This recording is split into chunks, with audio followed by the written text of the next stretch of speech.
যুবসাথী প্রকল্পের টাকা নিয়ে বড় ঘোষণা। যুবসাথী প্রকল্পে আবেদনকারীদের জন্য এলো দুর্দান্ত সুখবর। পশ্চিমবঙ্গ সরকারের যুবসাথী প্রকল্পে বেকার যুবকদের মাসিক 1500 টাকা করে দেওয়া হচ্ছে। এই প্রকল্পে ইতিমধ্যে 84 লক্ষ আবেদন জমা পড়েছে। তবে আবেদন যাচাই প্রক্রিয়া অনলাইন ও অফলাইন আবেদনকারীদের মধ্যে তফাৎ দেখা যাচ্ছে।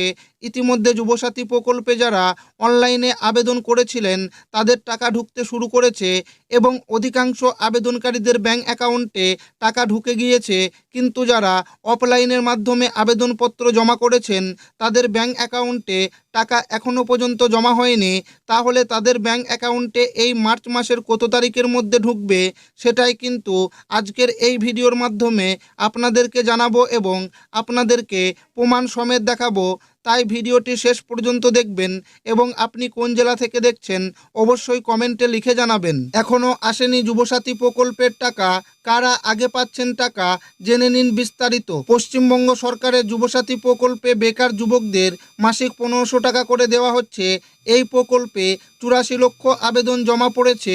তবে আবেদন যাচাই প্রক্রিয়ায় অনলাইন ও অফলাইন আবেদনকারীদের মধ্যে তফাৎ দেখা যাচ্ছে। মমতা সরকার ক্ষমতায় আসার পর থেকে একের পর এক প্রকল্প এসেছে এই রাজ্যের মহিলা থেকে বৃদ্ধ এমনকি পড়ুয়াদের জন্যও চালু আছে বিভিন্ন প্রকল্প। তেমনি সদ্য বেকার যুবকদের জন্য নতুন প্রকল্প চালু করেছেন সরকার। এবার প্রকাশ্যে এলো নয়া তথ্য। সদ্য চালু হয়েছে যুবসাথী প্রকল্প। এই প্রকল্প চালু হয়েছে সমাজের বেকার যুবকদের জন্য। তাদের প্রতি মাসে 1500 টাকা করে দেবে সরকার। এবার এই প্রকল্প নিয়ে এলো চমকপ্রদ তথ্য। সরকারি বড় প্রকল্পে সাধারণত বিপুল সংখ্যক মানুষের তথ্য যাচাই করতে হয়। এই প্রকল্পের ক্ষেত্রেও সেই একই পরিস্থিতি দেখা যাচ্ছে। জানা গিয়েছে এই প্রকল্পে জমা পড়েছে 84 লক্ষ মানুষের আবেদন। যারা সরাসরি সরকারি ওয়েবসাইটে গিয়ে অনলাইনে আবেদন করেছিলেন তাদের তথ্য আগে থেকেই পোর্টালে রয়েছে। সেই তথ্য যাচাই করতে বেশি সময় লাগে না। এই কারণেই অনলাইন আবেদনকারীদের ভেরিফিকেশন দ্রুত শেষ হচ্ছে এবং তারাই প্রথমে টাকা পাচ্ছেন। আবার অনেকেই ক্যাম্পে গিয়ে ফর্ম ফিল আপ করেছেন, তাদের টাকা পেতে দেরি হবে কারণ তাদের তথ্য এখনও কম্পিউটারে তোলা শেষ হয়নি।